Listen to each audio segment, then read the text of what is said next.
पाकिस्तान में महंगाई का हाल। पाकिस्तान में 2025 में महंगाई ने आम जनता की कमर तोड़ दी है। पेट्रोल 330 रुपए प्रति लीटर, आटा 145 रुपए प्रति किलो, चिकन 700 रुपए प्रति किलो तक पहुंच चुका है। लेकिन रुकिए, मार्च 2025 की एक ताज़ा रिपोर्ट कहती है कि महंगाई के दशक 0.7% तक की गिर गई है, जो कि पिछले 59 सालों में से कम है। यह खबर सुनकर थोड़ी तो राहत मिलती है, मगर हकीकत यह है कि पहले की ऊंची कीमतों का बोझा अभी भी आम आदमी के कंधों पर है। बाजार में राहत की बातें तो हैं, लेकिन जेब में पैसे और थाली में रोटी अभी भी कम ही दिखती है। कीमतों का भारत से तुलनात्मक। पाकिस्तानी रुपए PKR और भारतीय रुपए INR के बीच में विनिमय दरों को समझें। 1 PKR बराबर लगभग 0.30 INR, यानी 3.3 PKR बराबर 1 INR। इसका मतलब पाकिस्तान की चीजों की कीमतों को भारतीय रुपए में समझना बहुत आसान हो जाता है। मिसाल के दौरान पर एक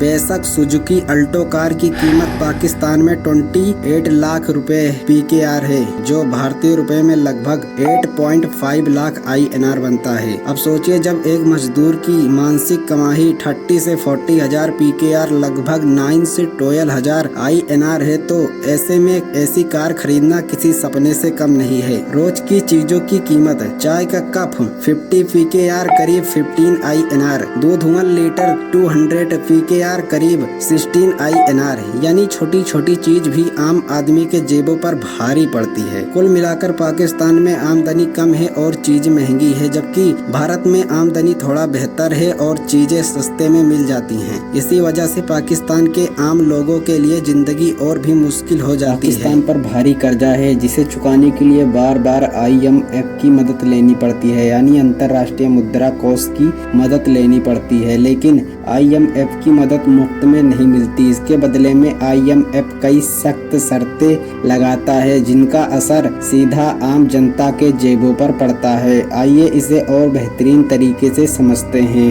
IMF से कर्जा क्यों और कैसे मिलता है? IMF एक अंतर्राष्ट्रीय संगठन है, जिनमें 190 प्लस देश सदस्य हैं। हर देश अपनी आर्थिक ताकत के हिसाब से इनमें पैसा जमा करता है। जब कोई देश जैसे पाकिस्तान आर्थिक संकट में फंसता है, विदेशी मुद्रा खत्म हो जाती है, कर्जा चुकाने के पैसे नहीं होते, तो IMF उसे कर्जा देता है ताकि देश दिवालिया ना हो और जरूरतें की चीजें खरीदी जा सके। IMF की शर्तें कितनी सख्त हैं? IMF कहता है, हम पैसा देंगे लेकिन बदले में सुधार करो। पाकिस्तान को बजट में संसद की मंजूरी, टैक्स सुधारों और ऊर्जा सेक्टर में बड़े बदलाव करने होंगे। बिजली और गैस की कीमत हर 6 महीने या सालाना बढ़ाई जाएगी ताकि लागत असूली जा सके। सब्सिडी लगभग खत्म कर दी गई है, जिससे पेट्रोल, बिजली, गैस महंगी हो गई है। टैक्स बढ़ाने और खर्चा घटाने का दबाव है, जिससे महंगाई और आम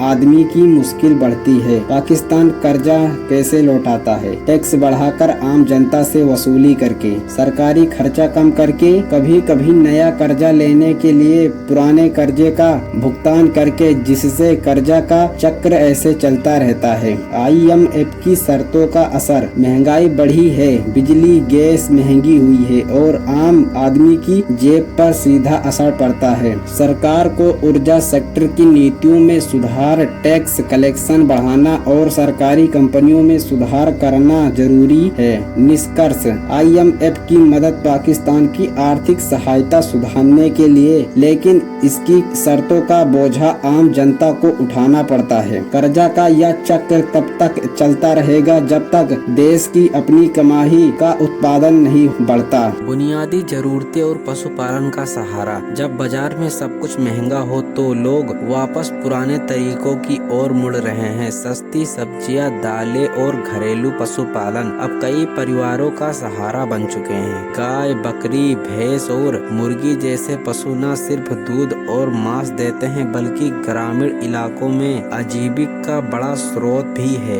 एक भैंस का दूध बेचकर या मुर्गी के अंडे से छोटा मोटा बेरोजगार चल रहा है या कि ऋण है, जो न सिर्फ खाने की मेज सजाती है, बल्कि परिवार को आर्थिक तंगी से उबारने में भी मदद करती है। वीडियो को देखने के लिए धन्यवाद।